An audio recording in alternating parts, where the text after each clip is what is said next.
Which among this do not need water to exist? এদের মধ্যে কোনটির অস্তিত্বের জন্য জলের প্রয়োজন নেই? Hello students, welcome to our channel শিক্ষার একাডেমি।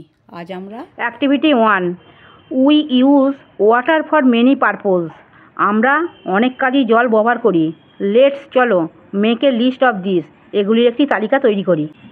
বাথিং স্নান করা, ফার্মিং কৃষিকাজ, ওয়াশিং ধোয়া, কুকিং রান্না করা, ড্রিঙ্কিং পান করা।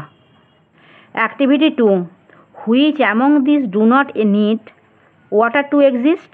এদের মধ্যে কোনটির অস্তিত্বের জন্য জলের প্রয়োজন নেই? সার্কেল দেম, সেগুলো গোল দাগ দাও।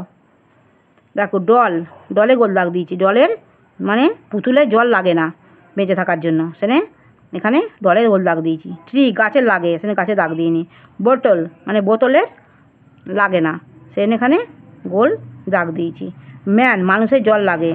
ডগ মানে কুকুরের জল লাগে। টেবিলে জল লাগে না বেঁচে থাকার জন্য। ফিশ মাছের জল লাগে। বার্ড পাখিদের জল লাগে। আমার পড়ানো যদি তোমাদের ভালো লেগে থাকে তাহলে এই ভিডিওটি লাইক করবে, বন্ধুদের মধ্যে শেয়ার করবে এবং আমার চ্যানেলটিকে সাবস্ক্রাইব করে বেল আইকনটি অন করে দেবে।